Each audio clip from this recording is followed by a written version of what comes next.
Hello there, and welcome to the Sullivan-Johnson Museum, part of Hardin County Historical Museums. You've joined me on Memorial Day, May 25th, and we're ready to go in and take a look at a special exhibit we've put together to commemorate the veterans of World War II.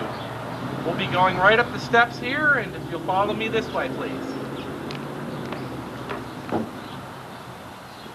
It's an exhibit on civilian defense, and here's a pretty interesting board game that was played with the family back in the 1940s. So you can see it's called a spot-a-plane game.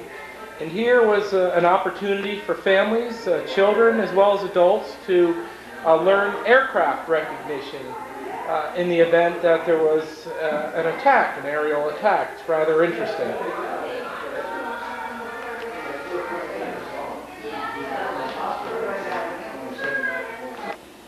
You probably well know that the dropping of the 2 atomic bombs on Japan really changed the course of human history. In fact, I would rate those as some of the most significant events in our modern history. And there is a local tie-in here that we had a gentleman by the name of Paul Tibbets, actually, who was the pilot of the Enola Gay, the aircraft that dropped the first bomb on Hiroshima, and he was a local favorite around here, at least a friend of some of the residents of Kenton as well as Forest, and he came here from time to time even when the bomb was dropped, and afterwards he would pay calls on Kenton. But we've assembled a number of items that have special significance to the so-called atomic age.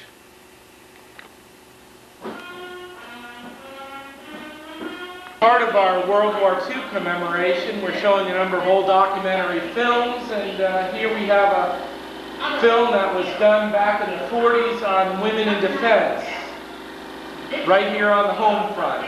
Here we have, of course, the chemists and the scientists, but women were involved in all kinds of activities and took over a lot of the jobs from the men, I guess you can say, and forever changed the shape and character of American society.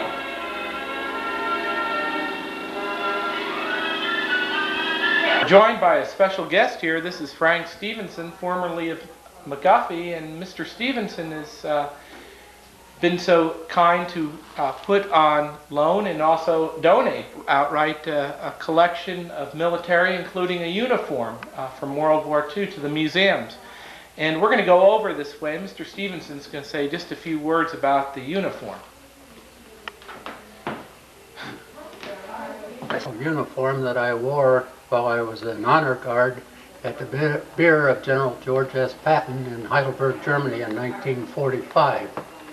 The white gloves, the shoes, the uniform are the actual ones that I wore.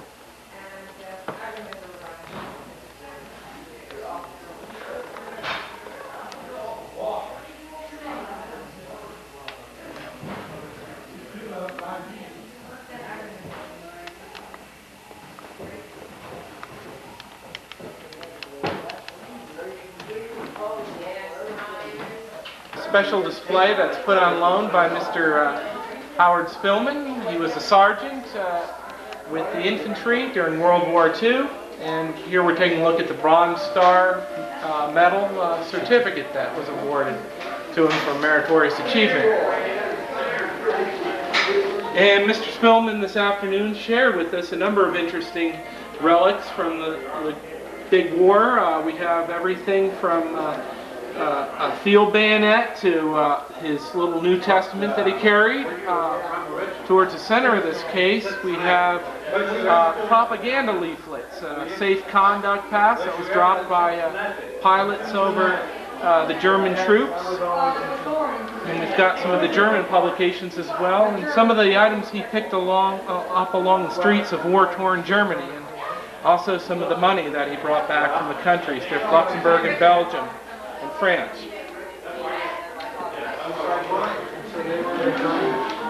Here we have Sergeant Spillman's decorations, or otherwise known as medals. Everything from, of course, the familiar Purple Heart. We have a Bronze Star, Victory Medal, Combat Infantry insignia. Also a number of other patches and insignia. Here we have a picture of Mr. Spillman himself as he appeared at the time of World War II. The Purple Heart chapter in Kenton, Hardin County. And we started with 16 members 1 year ago. Next month, we got 53 members now. And we have headquarters state is in Columbus, Ohio, and that's Baptist extended. Well, that looks great considering that they're World War II veterans. Would you like to tell us a little bit about yourselves? Well, my name is Andy Rowden. Right at the moment I'm portraying a doctor from the 5th Army Service Corps that was stationed or headquartered at Fort Hayes in Columbus, Ohio. According to this patch here, is the 1st Infantry Division, whom this particular character saw service before. Basically, the uniform is regulation Army officers, and it right now is portraying a soldier of 1942. My fiancée, Pam Powers, is wearing a typical summer dress of the period, the 1940s. We're actually Civil War reenactors, but we're portraying our grandchildren only 80 years after the Civil War. So you might say we did some time shifting this weekend. Just got back from a reenactment yesterday in Burton, Ohio. But we're very happy to be here to help support the Sullivan-Johnson Museum and Hardin County's museums. We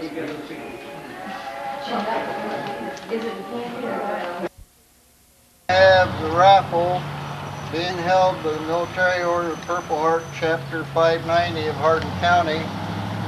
The raffle will consist of 3 prizes. The first prize being a swing made by Everett Ludwig of Ada, Ohio, who is a member of the Chapter 590. We have a granite-based lamp as second prize, and it is being made by Russ Spearman, the owner and operator of Kenton Marble and Granite. And also third prize is $25. And at this time, do you have anything to say, Frank? No. Everett? Yep. Frank and Everett's both members of the chapter. I'm the commander of the chapter, or head honcho, or that ain't what they call me, but I can't say that. So, if you're ready, we'll go ahead and have the drawing. How about this young lady? And this young lady right here, the future bride. Now the third prize will be the first ticket that she draws. The third prize. Don Dahl, Kenton, Ohio. Yay! That's $25.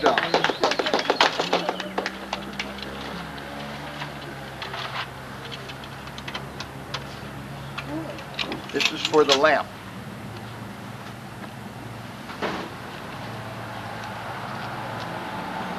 I don't believe this. I think you better read it.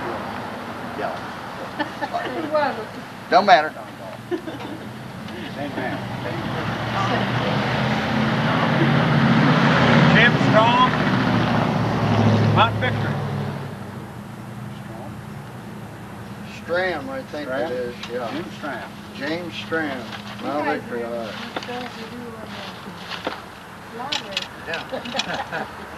This is for the first prize.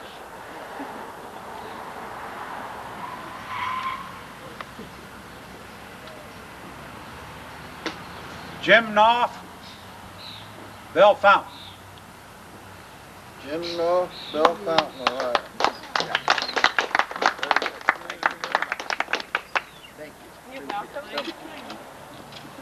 Here we've got quite a nice collection of newspapers, most of them local from the World War II era, and most of them are from the last year of the war, 1945, and it's really incredible how large some of the headlines became.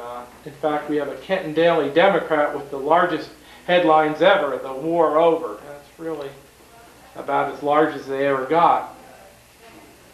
Japs quit, Japs beaten. Be thrown in a copy of the New York Times too. But this is a great way of learning about history and experience history. History is just going back through the old newspapers.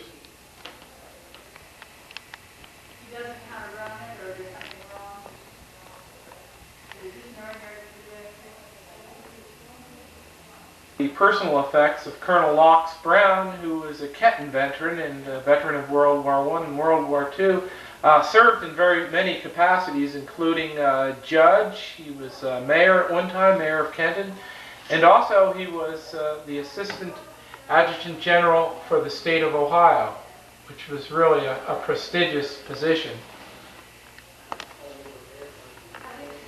Here we come to a little display dedicated to Technical Sergeant Bill Clapsaddle, who was with Battery A at the 233rd Anti-Aircraft Searchlight Battalion, and he served in the Pacific Theater during the Second World War. The museum does display Jacob Parrott's Medal of Honor, but here we have yet another Medal of Honor. This is, of course, the highest award for gallantry in action that can be awarded by the United States Congress. This is about as high as you can get in terms of military decorations. But this example was from the World War II era, maybe perhaps just a little bit later, and it has not been inscribed in the back. So we're not quite sure if this was going to someone and it was retracted, or what exactly was the history behind it. But it is a good example of a Medal of Honor from the World War II period. This is a collection of patches that was brought together by Don Clapsaddle, a military collector here in Kenton. And Don, as you can see, has collected everyone but the 5th Air Force. It's quite a wonderful and colorful selection of patches. And upper left we have the first style of the U.S. Army Air Corps. And as we move right and down, it was pretty abrupt, the changes. They went away from that three-prong design and went all with the wings, and they're pretty novel and very colorful with their designs. Here we have a pretty good representative collection of the decorations, or sometimes known as medals, that were presented to the heroes of World War II. We start over on the left with the Distinguished Flying Cross. Moving over to the right, we come to the we have the Air Medal, the distinctive gold and blue, and at the center we have the Purple Heart, which is probably among the most beautiful of all the medals that have ever been awarded. We come over to the Silver Star. Although it looks gold, there is a tiny little piece of, a little tiny silver star in the center of that medal. And finally, we arrive at the Bronze Star, awarded for heroism in combat.